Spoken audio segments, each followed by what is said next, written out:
तो गीता के 13वें अध्याय मतलब 13th चैप्टर का आज 9वां श्लोक करेंगे, 9th श्लोक करेंगे।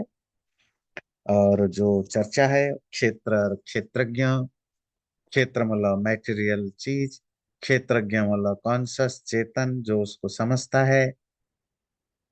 हमारे लाइफ में क्षेत्र हमारा शरीर है, क्षेत्रज्ञ आत्मा है। और ये संसार में ब्रह्मांड जो है वो क्षेत्र है, परमात्मा जो है क्षेत्रज्ञ है। और उन सबको समझने के लिए, उस रास्ते में पहुंचने के लिए जो हमें जरूरत है, अभिमान नहीं करना, दंभ, हिपोक्रेसी न करना, हिंसा न करना, शांति, माफ करने की आदत डालना, आर्जवम सिंप्लिसिटी, आचार्य उपासन, गुरु की गुरु के सानिध्य या गुरु के साथ समय बिताना, शौचम शरीर और मन को शुद्ध रखना, स्थैर्यम अपने डिटर्मिनेशन में स्टडी रहना, अ, जो संकल्प किया उसमें टिके रहना, और आत्म विनिग्रह अपने आप को कंट्रोल रखना, इंद्रियार्थेषु वैराग्यम जो भी मैटेरियल चीजें हैं, जो सेंसेस को, इंद्रियों को अच्छा लगता है, उनके प्रति वैराग्य भाव रखना, अहंकार और जो ईगो है उसको ना होने की प्रैक्टिस करना, जन्म मृत्यु, पैदा होना, मरना, बीमारी और बुढ़ापा, इन सब में दुख होता है। इनमें जो दोष हैं, जो बुराइयां हैं, उनको बार बार देखना और समझना, अर्थात उनमें बुराइयां ढूंढना, उन वो दुख के कारण है ऐसा समझने की कोशिश करना। कौन?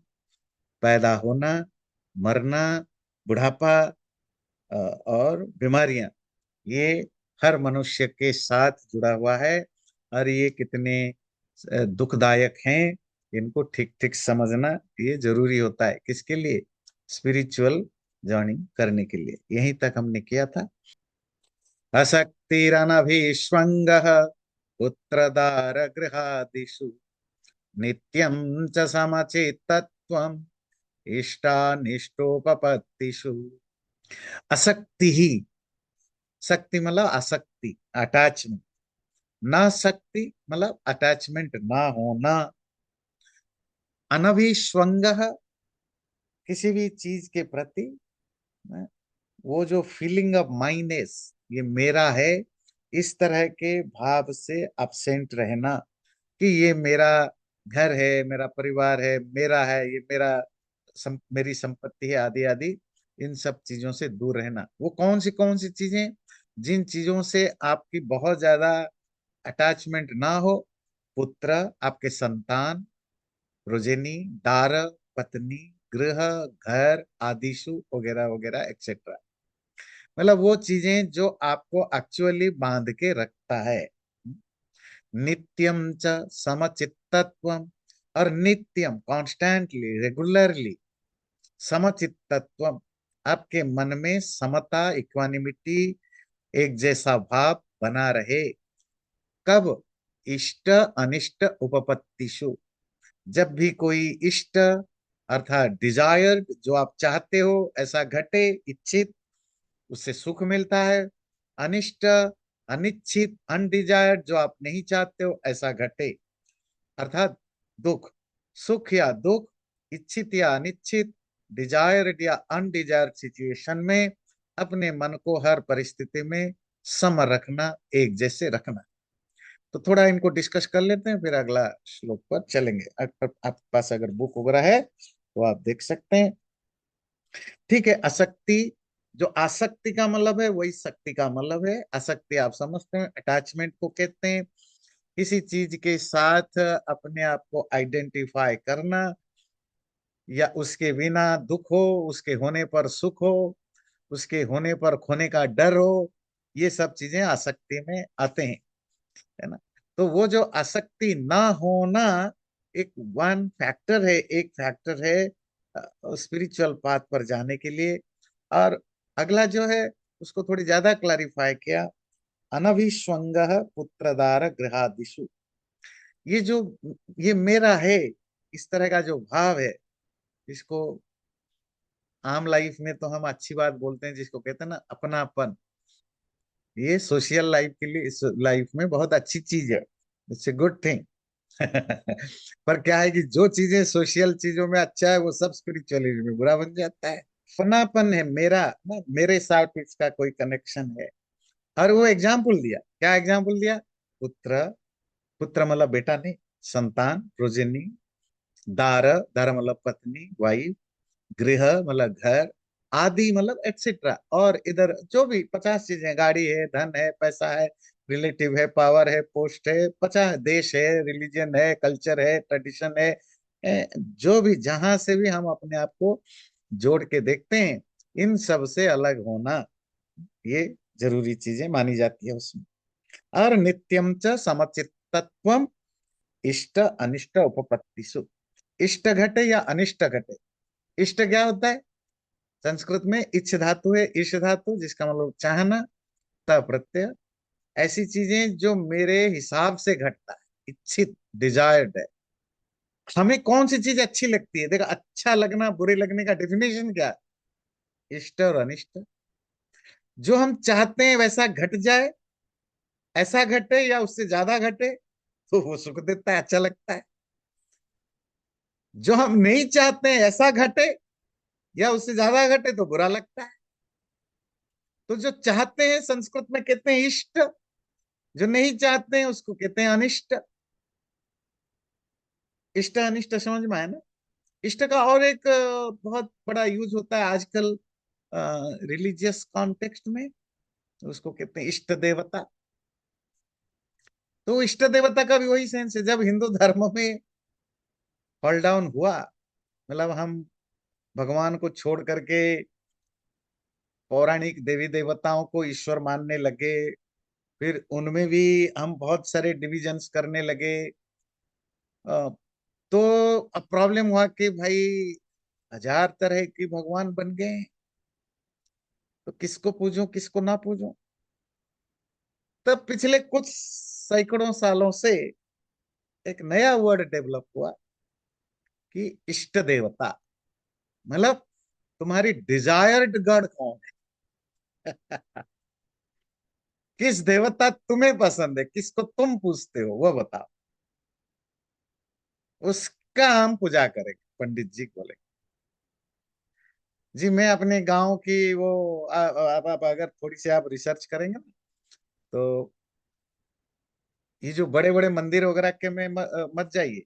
जो रियल दुनिया है, गांव में, छोटे शहरों में, जहाँ करोड़ों की मंदिर हैं, उन मंदिरों में जो भगवान या भगवती, देव या देवी हैं, वो उनमें से कोई ना पौराणिक देवी देवता है, ना कोई इंसान, ये बाबा लोग हैं, नहीं है।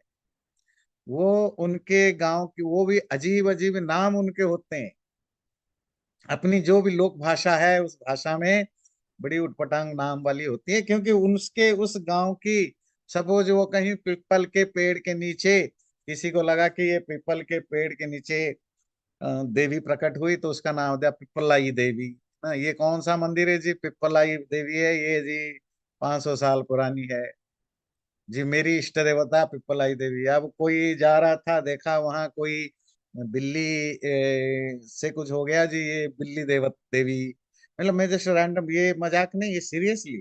देर आर हंड्रेड भी नहीं, थाउजेंड्स भी नहीं, मिलियंस सब जो लोकल गांव आदि में जो फेमस मंदिर वगैरह हैं, उनकी देवी देवताएं जो हैं, वो कहीं भी आपको नहीं मिलेगा उनका नाम वगैरह।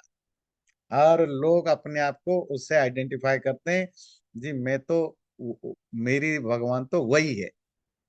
कहीं भी जाते हैं वहां माथा टेक कर जाते हैं, है ना, उसी से सिंदूर लगाते हैं, या उससे पूजा पाठ कराते हैं, कुछ होता है तो उसी से कराते हैं। वो उसी को ही, बड़े बड़े मंदिर तो तीर्थ वगैरह के लिए होता है, कभी मन होता है चले जाते हैं बड़े बड़े ओकेजन में, पर डेली तो वही होता है। बात क्लियर हुई?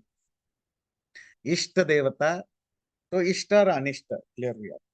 तो जब इच्छित और अनिच्छित, डिजायर्ड अनडिजायर्ड सिचुएशन हो, अर्थात जिसको हम आम भाषा में कहें कुछ बुरा हुआ कुछ अच्छा हुआ, ऐसी सिचुएशन में भी जिसका मन समचित तत्व एक जैसा बना रहता है, वो भी जरूरी है स्पिरिचुअलिटी के लिए। मयि चानन्य योगेन भक्ति रव्यभिचारिणी विविक्त देश सेवित्व मरतिर्जन संसदि अध्यात्म ज्ञान नित्यत्वं तत्व ज्ञानार्थ दर्शन एतज्ज्ञानमिति प्रोक्त मज्ञानम यदतोऽन्यथा। और नेक्स्ट है भक्ति। कैसी भक्ति? अव्यभिचारिणी।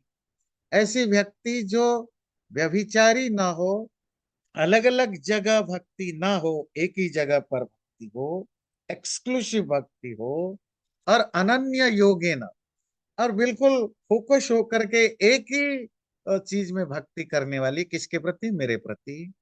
विविक्त देश सेवित्वम, अकेले जगह पर, लोनली जगह पर रहने की अभ्यास करना।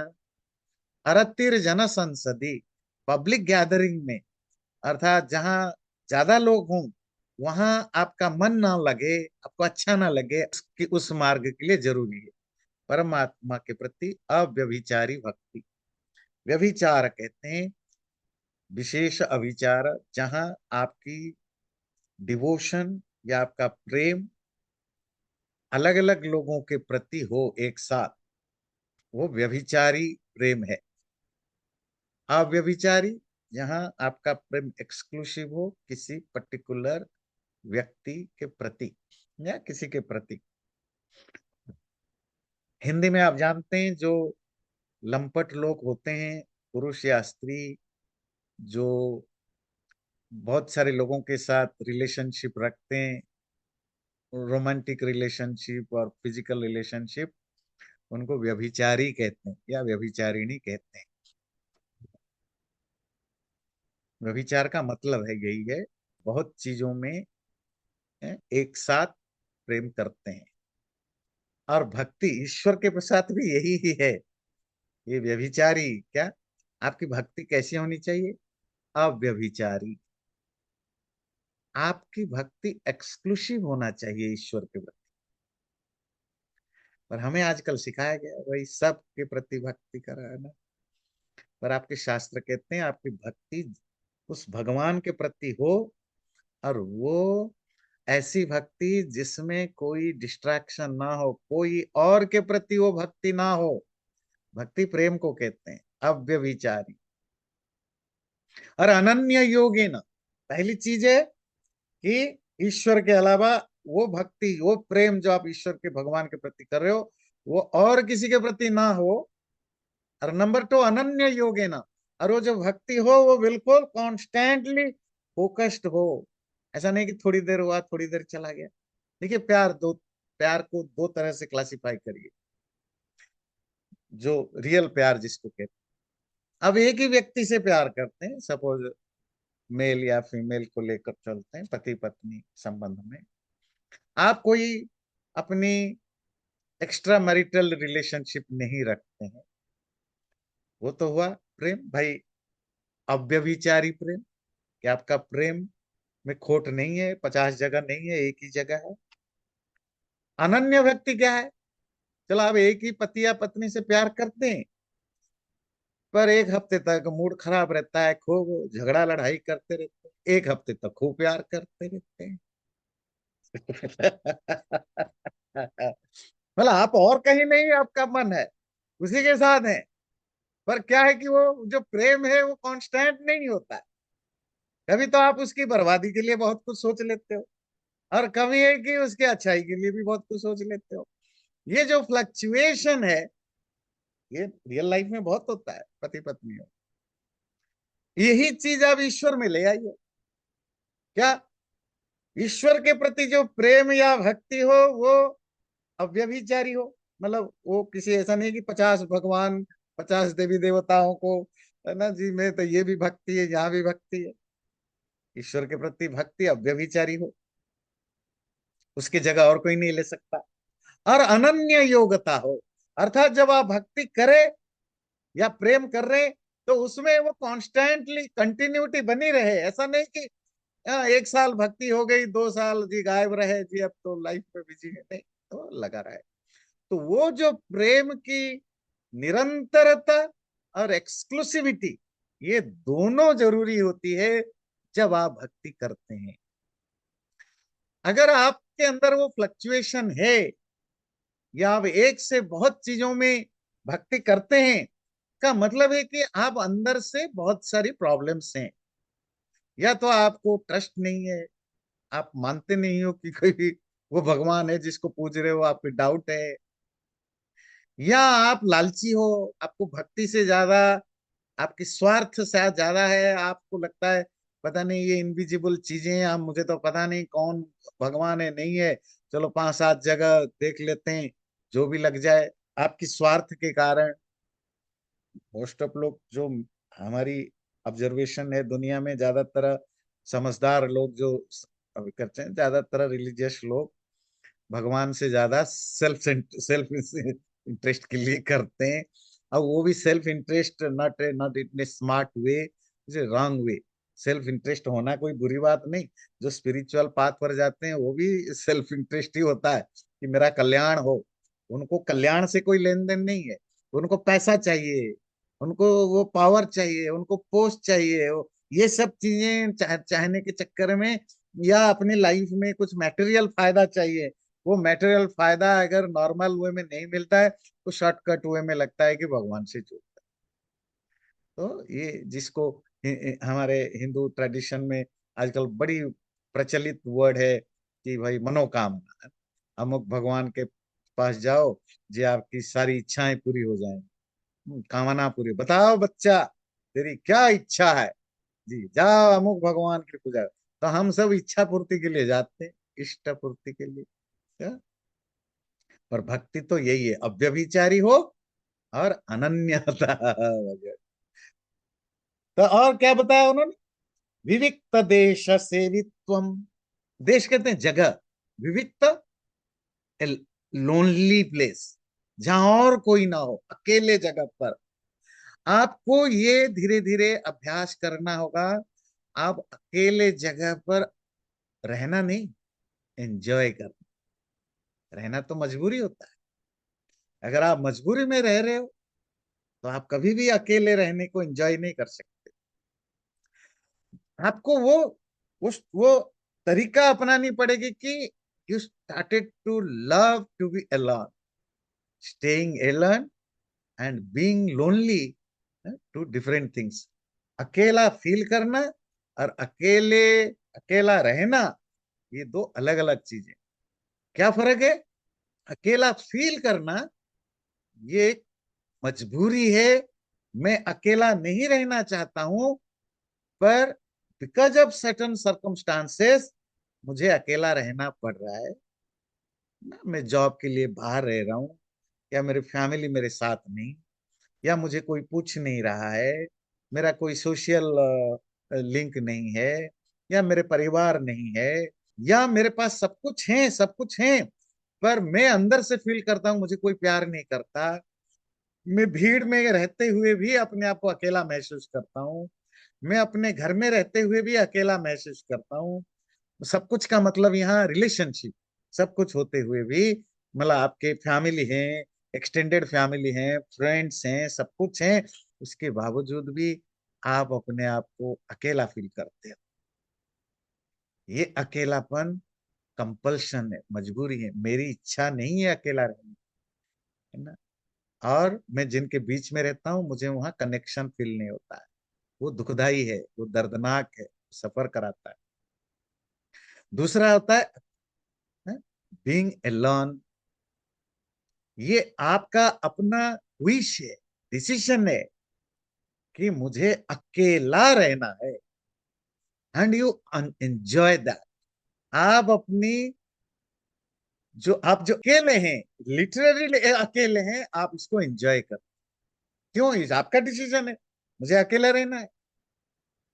अरतिर जन संसदी, जन लोग, संसद, भारत में हिंदी में कहते हैं ना संसद, पार्लियामेंट, जहां बहुत सारे लोग इकट्ठा हो, भीड़, असेंबली।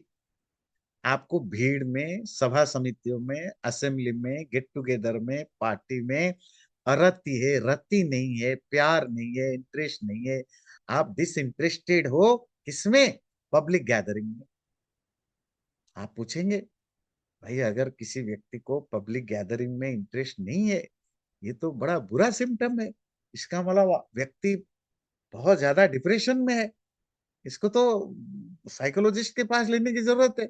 और ये गीता कह रहा है कि भाई ये ग्लोरीफाई कर रहा है इसको। आप उसको, वो दो तरह की चीजें समझना है। एक, आप पब्लिक से कटे हुए हो क्योंकि आप अंदर से दुखी हो, दुखी हो। आपको वो फील हो रहा है कि आपका कोई नहीं है, आपका कोई साथ नहीं देता, आपकी जिंदगी बर्बाद हो गया, जो भी नॉर्मली जो डिप्रेशन में होता है। और दूसरा है, you really enjoy your own own companionship. आप अपने आप को एंजॉय करते हो। क्योंकि आप अपने आप को ही एंजॉय करते हो, तो आपको और किसी की जरूरत ही नहीं है। आपको लगता है वेस्टिंग ऑफ टाइम है। इवन आप टीवी भी नहीं देखते हो, आपको सेल फोन में भी इंटरेस्ट नहीं है, क्योंकि आप अकेले रहते हो, मेडिटेशन में रहते हो, या जो भी है, आप एंजॉय करते। पर ये तभी होता, ये अपने आप नहीं होता।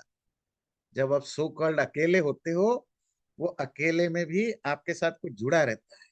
क्या? या तो आपकी पैशन, पैशन मटेरियल होता है। आप आर्टिस्ट हो, आप अपने आर्ट में एंजॉय करते हो। आपको 24 घंटे, 48 घंटे, हफ्तों तक पता नहीं चलता। आप कोई पोएट हो, आप पोइट्री लिखने में आपको पता ही नहीं चलता। आप कोई सिंगर हो, आप कोई थिंकर हो, थिंकर। वो साइंस के फील्ड में हो, पॉलिटिक्स के फील्ड हो, किसी भी फील्ड में आप थिंकर हो। ये मैटेरियल चीजों में भी आप होकर भी आप एंजॉय कर सकते हो, क्योंकि आपके पास कोई पैशन। आप गार्डनिंग एंजॉय करते हो और आपके पास खूब सारा जमीन है। आपको लगता है क्या जाना है आपके यहाँ, रोज सुबह उठ के 1 घंटे बिताते हो, एक एक पत्ते, अच्छा ये पौधा इतना बड़ा हो गया, ये पौधा, आप इतना खुश हो जाते हो बस। आपको फिर बाकी लोगों पे जाते हैं, क्या ये बकवास है, शो है, इसमें आपको कोई मजा ही नहीं आता। तो आपका कोई पैशन बनता है, तो आप अकेला रहने को भी एंजॉय करते हैं। या दूसरा, आप, भक्ति का क्या मतलब बताया था अभी? प्रेम, प्यार। आप किसी से प्यार कर बैठते हो, है ना? ये यंग जनरेशन को देखिए, गर्लफ्रेंड बॉयफ्रेंड हो गया, अब उनको दुनिया से किसी से मतलब नहीं, नया नया प्राय प्यार हुआ है। सब बोझ लगते हैं। ना उनके लिए कोई पेरेंट्स अब अच्छे लगते हैं, ना दूसरे फ्रेंड्स अच्छे लगते हैं। क्यों? ये सब डिस्टर्ब करने वाले लगते हैं। बस तू और मैं और तुम और मैं, और कोई नहीं अच्छा लगता जिससे आप प्यार करते हैं। उसके साथ अकेला आप सालों महीनों जिंदगी गुजार सकते हो, जब तक प्यार है भाई। जिंदगी तो एक कंडीशन है। क्या पता कि 1 महीने के बाद ही आपका मनी उग जाए। That's a different thing. आप अकेले रहकर भी एंजॉय कर सकते हो। और तीसरा है, वही प्यार आप अगर किसी इंडिविजुअल से हटा के भगवान में लगा दो, रियली अंदर से, आप भगवान कहाँ है? आपके अंदर है। And you are enjoying that, you the companionship of that God. लोगों को पता नहीं चलता ये क्यों खुश है, मस्त है अकेले में। क्योंकि आपको, आप अपने प्रेमिक के साथ हो, प्रेमी के साथ हो, और वो इनविजिबल है, वो आपके अंदर है। You realise it, you feel it. अच्छा, ये तो हो गया भक्ति की बात।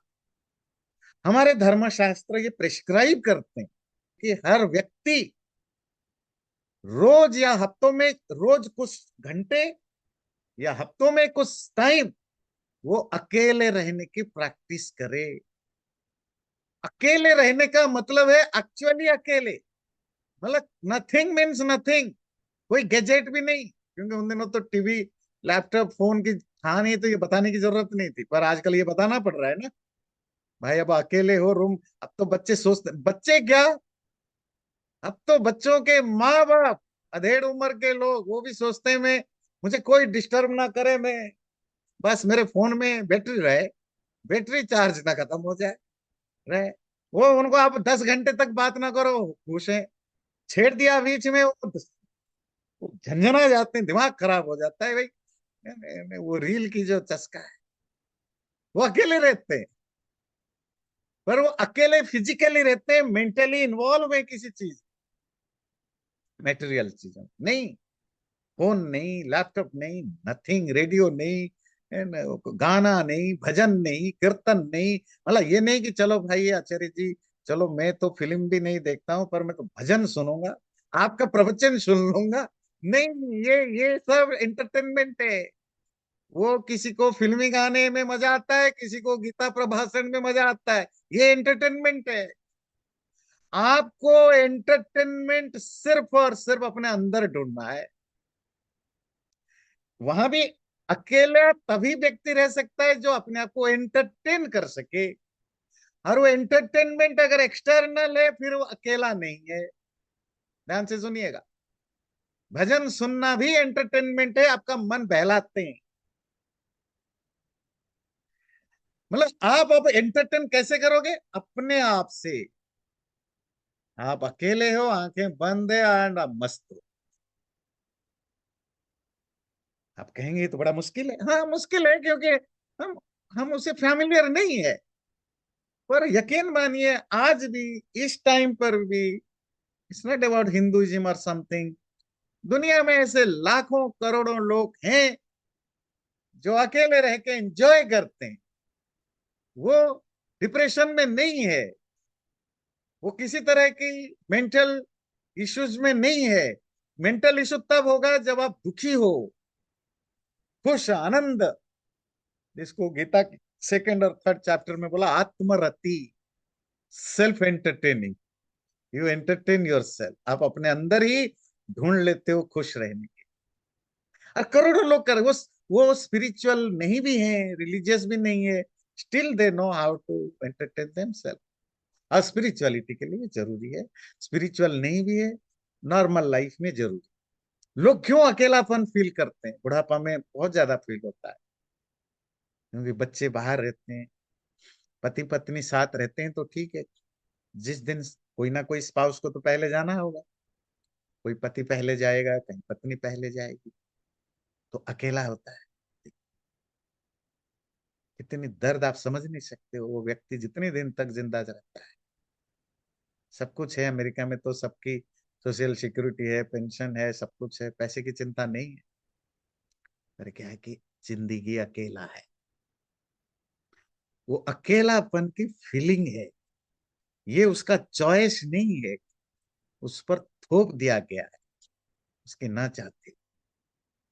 अगर वो जिंदगी भर ये प्रैक्टिस करता, ऐसा सोशल सिस्टम डेवलप होता, अगर हिंदुओं में इस तरह के शास्त्र को पढ़ना पढ़ाना या समझना समझाने की ट्रेडिशन होता, लोग बचपन से ही इन सब चीजों को फॉलो करते, अकेले रहने की आदत डालते कुछ समय, तो बुढ़ापा में अकेले रहकर भी वो कैसे उस अकेलेपन को मैनेज किया जा सकता था, कर सकते थे। क्योंकि वो सब कोलैप्स हो गया है। हमारे बाकी सिविलाइजेशन की तो हमें पता नहीं, पर हमारे सिविलाइजेशन में हर चीज की सिस्टम था। हमारे यहाँ आश्रम व्यवस्था कोलैप्स हो गया। कैसे आप अपने रिटायर पोस्ट रिटायर्ड लाइफ को जिएंगे, वो भी कोलैप्स हो गया। हमने अकेले रहने की जो हमारे लिए एक बहुत बड़ा ये एक उद्देश्य सारे आचार्य सारे शास्त्र बताते थे, वो हमने करना बंद कर दिया। तो अब तो 15 साल का लड़का लड़की कहते में डिप्रेशन, 20 22 40 साल का लोग परेशान है, 70 80 वाला तो वैसे ही परेशान है अगर उसकी स्पाउस साथ में ना ही है। तो हर एज क्यों? हमने अकेले रहने को एंजॉय करना सीखा नहीं, या किसी ने सिखाया नहीं। How to enjoy your own companionship, समझ में आती है? तो ये कहता है विविक्त देश सेवित्वम, अकेले रहने की प्रैक्टिस करना, और अरक्तिर जन संसदी, पब्लिक में रहने को अरक्ति आ जाना, अरक्ति मतलब डिसइंटरेस्टेड होना, ये भी उस स्पिरिचुअल प्रैक्टिस के लिए या उस हायर लेवल ज्ञान के लिए जरूरी है। अध्यात्म ज्ञान नित्यत्व, अध्यात्म ज्ञान वो ज्ञान जो आत्मा से रिलेटेड हो, मैं कौन हूं इससे रिलेटेड हो, तत्व ज्ञानार्थ दर्शनम, और जो तत्व है, जो रियलिटी है, जो फैक्ट है, जो ट्रूथ है, उसको जानना, और जानने के बाद उसकी अर्थों, उसकी जो सेंस है उसको रिफ्लेक्ट करना अपने माइंड में, एतद ज्ञानमिति प्रोक्तम, इसी को ही ज्ञान कहा गया। अज्ञानम यत अतोन्यथा, इसके अपोजिट सब अज्ञान है।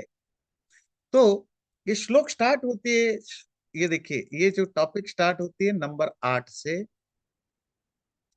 अमानित्वम, ईगो ना पालना, अदम्भित्वम, हिपोक्रेसी, हिपोक्रेसी, हिंसा ना होना, आदि आदि से लेकर अभी ये लास्ट तक जो बोला, तत्व ज्ञानार्थ दर्शनम, जो जैसा है उसको उसी रूप में जानना और माइंड में उसको रिफ्लेक्ट करना, यहाँ तक जितने भी चीजें बताए गए, ये सब के सब ज्ञान है, रियल नॉलेज है, या इनके थ्रू ही रियल नॉलेज मिलता है। इसके अपोजिट जो कुछ रह गया, इसके अपोजिट, वो सब अज्ञान, फॉल्स नॉलेज, या अपोजिट नॉलेज की अपोजिट है। जैसे अहंकार ना होना, मतलब ईगो ना होना, ये ज्ञान, ज्ञान के लिए साथ हेल्प करेगा, रियल ज्ञान के लिए। अहंकार होना फॉल्स नॉलेज की ओर ले जाएगा। तो सब चीजें जो अभी तक आपने 8 से लेकर के ये 13 तक, 11 तक ये श्लोक पढ़ा, तो उसमें बताया ये सारे ज्ञान के लिए हैं, इसके अपोजिट अज्ञान के लिए। अब ज्ञान के बारे में कुछ समझ में आया, ज्ञान कैसे होता है वगैरह वगैरह, स्पिरिचुअल ज्ञान। अब ज्ञेय, ज्ञेय का मतलब होता है द ऑब्जेक्टिव ऑफ नॉलेज, जिसको आप जान रहे हो। जैसे मैं जान रहा हूं कि ये एक लैपटॉप है मेरे सामने जो रखा है, ये जानना मेरा ज्ञान है। ये जो लैपटॉप है, ये मेरा ज्ञेय है, the object of my knowledge है।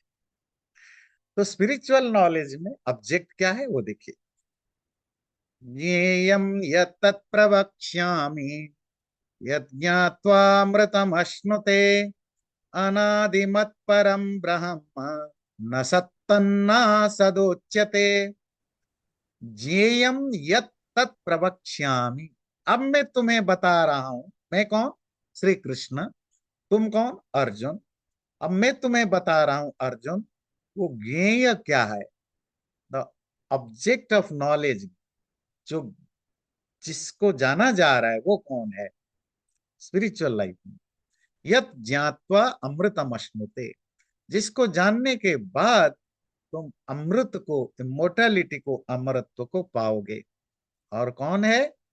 अनादिमत परम ब्रह्म। वो क्या है? परम ब्रह्म, सुप्रीम ब्रह्म, जो कि अनादिमत है। आदि, बिगिनिंग, आदिमत, बिगिनिंग वाला, समवन हु हैज बिगिनिंग। और अनादि मत, समथिंग और someone who has no beginning, beginningless, आदि जिसकी नहीं है, आरंभ नहीं है। ऐसे आरंभ रहित पर ब्रह्म, ना सत, ना वो सत है, ना वो एग्जिस्टेंस है, ना असत, ना वो नॉन एग्जिस्टेंस है, ऐसा उच्चते कहा जाता है। अगर आपको ईश्वर क्या जानना है, ये सब फॉलो करना है जो अभी बताया। तो क्या जानना है, जानने की ऑब्जेक्टिव क्या है? पर ब्रह्म। वो खाली ब्रह्म बोल देते हैं, हमें ब्रह्मन से पता है परमात्मा है, पर नहीं, ब्रह्मन सिर्फ परमात्मा नहीं है, जो हम अब 50 बार डिस्कशन कर चुके हैं। जो ब्रह्मन वर्ड है, तो वो ब्रह्मन वर्ड कहीं ज्ञान के लिए भी यूज होता है, कहीं वेद के लिए यूज होता है, कहीं अनाज के लिए, ग्रेन्स के लिए यूज होता है, कहीं क्रॉप्स के लिए यूज होता है, कहीं प्रोजेनी के लिए यूज होता है। अलग अलग कॉन्टेक्स्ट में ब्रह्मन शब्द, ब्रह्म जो शब्द है, वो अलग अलग चीजों में यूज होता है। पर जब आप परल शब्द लगा, जहां भी आप पर लगा देते हैं, पर मतलब वो हिंदी वाला पर नहीं, पराया, कि तू तो आज से मेरा पराया होगा, है ना, वो वाला नहीं, पराया वाला। पर मतलब परम, सुप्रीम, है ना, सुप्रीम, उसके बियॉन्ड जो ना हो कुछ भी, उसको पर कहते हैं। पर परमा एक ही बात है। जब पर या परम लगा देते हो, तो वो फिर सिर्फ और सिर्फ ईश्वर को ही बताता है। जैसे आत्मा कहने पर कंफ्यूजन हो सकता है, आपको कॉन्टेक्स्ट देखना पड़ेगा। आत्मा मतलब जीवात्मा, इंडिविजुअल सोल है, या परमात्मा भगवान की बात कर रहा है। पर अगर आप परमात्मा लगा सकते हो, परम, तो फिर तो एब्सोल्युटली भगवान की बात हो रही है, भगवान की बात हो रही है। बात क्लियर? पर ब्रह्म मतलब सुप्रीम ब्रह्म, ये है हमारा ऑब्जेक्टिव, जानने की यही गोल है। वो कैसा है? अनादिमत, उसकी आदि नहीं है, बिगिनिंग नहीं है। हम बहुत बार पढ़ चुके हैं, वो डिटेल में नहीं जाऊंगा। मतलब जो चेतन तत्व है, आत्मा है ना, वो पैदा होता है ना मरता है। परमात्मा ना बाकी मैटेरियल चीजों की तरह बनता है ना नष्ट होता है। क्योंकि वो बनता नहीं है, तो उसकी बिगिनिंग एक ऐसा पॉइंट नहीं जहां से वो शुरू हुआ, ऐसा नहीं हो सकता। अनादि मत, वो भी क्लियर है। जो समझने लायक है वो क्या है? सत तत् न असद उच्यते। वो ना उसको ज्ञानी लोग ना उसको सत मानते, सत मतलब एग्जिस्टेंस, ना असत मानते, ना उसको नॉन एग्जिस्टेंस मानते। ये सदसदात्मकम बहुत कुछ और जगह भी आता है इस तरह की रेफरेंस परमात्मा की। परमात्मा को सत्य या एग्जिस्टेंस के रूप में ना मानने के पीछे लॉजिक क्या है?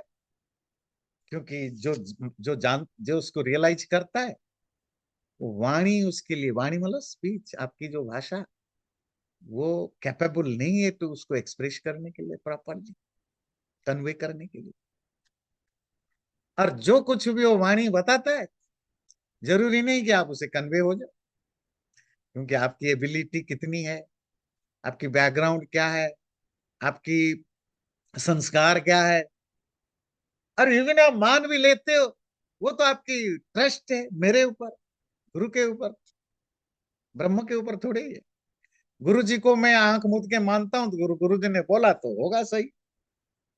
ये तो बात नहीं बनी ना, क्योंकि भाषा की इनेबिलिटी है, असामर्थ्य है, वो ईश्वर को डिफाइन कर सके, बता सके ईश्वर की एग्जिस्टेंस को। तो हमेशा ये क्वेश्चन मार्क रहता है कि वो ईश्वर है या नहीं। न असदिति, और वो नॉन एग्जिस्टेंस भी नहीं। सत नहीं है क्योंकि उसको देखा नहीं जा सकता, जाना नहीं जा सकते, सॉरी, देखा नहीं जा सकता, सूंघा नहीं जा सकता, सुना नहीं जा सकता, छुआ नहीं जा सकता। जानने की जो नॉर्मल 5 तरीके हैं, वो पांचों तरीकों से वो नहीं है इंद्रियों के द्वारा। छठा तरीका है आपका मन, इमेजिन कर सकता है। इमेजिनेशन के लिए भी आपको इंद्रियों के द्वारा जाने गए कुछ चीजें होनी चाहिए, जिसके बेस पर ही आप इमेजिन कर सकते। इसीलिए ईश्वर इमेजिनेशन से भी बियॉन्ड है और इंद्रियों से भी बियॉन्ड है। जब आप कुछ इंद्रियों से नहीं जान सकते हो, मन से नहीं जान सकते हो, तो कैसे आप इसके एग्जिस्टेंस के मान लो? बिल्कुल लॉजिकली है ना। एथिस्ट लोग यही आर्ग्यू करते हैं, जिसको आप प्रूव नहीं कर सकते हो, जिसको आप जान नहीं सकते हो, how can you believe it? बिल्कुल एब्सोल्युटली। तो ये सत्य को, ये इसीलिए कुछ लोग उसका सत्य नहीं मानते। असत्य भी नहीं है। असत्य क्यों नहीं है? भाई तुम इंद्रियों से नहीं जान पाते हो या मन से नहीं जान पाते हो, इट डजंट मीन कि वो है नहीं है। वो तो है, ये ब्रह्मांड उसने बनाया है, ये ब्रह्मांड के पीछे वही है। ये ब्रह्मांड की जो स्ट्रक्चर है, आपकी जो स्ट्रक्चर है, वो है। पर उसको डिफाइन नहीं करना, उसको डिफाइन करना मुश्किल है। तो इसीलिए वो असत भी नहीं है। तो वो सद सदत दोनों से परे है। इसीलिए ना आप इसको एग्जिस्टेंस के रूप में मानते हो, ना नॉन एग्जिस्टेंस के रूप में मानते हो। वो दोनों से परे है। क्यों? क्योंकि एग्जिस्टेंस की जो डेफिनेशन है इंसानी दुनिया में, मनुष्य के संसार में, वो डेफिनेशन वहां फिट नहीं बैठेगा। नॉन एग्जिस्टेंस की भी जो डेफिनेशन है, वो उसमें फिट नहीं बैठेगा। इसीलिए उससे परे है। इसीलिए जो दुनिया भर में एथिस्ट या नॉन बिलीवर लोग ईश्वर के बारे में जो भी आर्गुमेंट करते हैं, उनके आर्गुमेंट को आप देखेंगे पूरे के पूरे बुक्स हैं, लिटरेचर हैं, फिलोसफी हैं, सब है। उस सब के सब अब्राहमिक रिलीजियन के द्वारा माने गए, एस्टैब्लिश्ड किए गए ईश्वर के स्वरूप को डिनाई, एग्जिस्टेंस को डिनाई का है। उनमें बहुत रेयरली मिलेगा रियल आर्गुमेंट जो हमारे वेदांतों में, अर्थात उपनिषद, वेदांत, ब्रह्म सूत्र आदि दर्शन शास्त्रों में जिस तरह, जिस ईश्वर को, ईश्वर के लिए जो ईश्वर के स्वरूप के जिस तरह के वर्णना मिलता है, उसके बारे में आपको नहीं मिलेगा। वो क्यों नहीं मिलेगा? क्योंकि सारे एथिस्ट जो हैं, बड़े बड़े फिलोसोफर हैं, एथिस्ट फिलोसोफर, थिंकर, वो सब वेस्टर्न है। उनकी पढ़ाई लिखाई क्रिश्चियनिटी और इस्लाम से रिलेटेड। और जितने इंडियन एथिस्ट या नॉन बिलीवर ज्ञानी विद्वान है, वो सब वेस्टर्न फिलोसोफर से इन्फ्लुएंस है। मैं आता हूँ ईश्वर से, एक मिनट है। तो वो सब वेस्टर्न जो फिलोसोफर्स हैं। और जितने हिंदू एथिस्ट है, नॉन बिलीवर है, किसी को कोई हिंदू शास्त्र ना पढ़ा है ना लिखा है। अब पढ़ा लिखा है तो पौराणिक कहानियां, ये जो बाजार में बिकता है जो हिंदू धर्म की कहानियां, उसी वही पता है। पर जो वेदांत या हमारे जो 6 दर्शन शास्त्र जिस तरह, जिस ईश्वर की बात करते हैं, वो नहीं पढ़ा होता है। तो ये भी जानना बड़ा जरूरी है।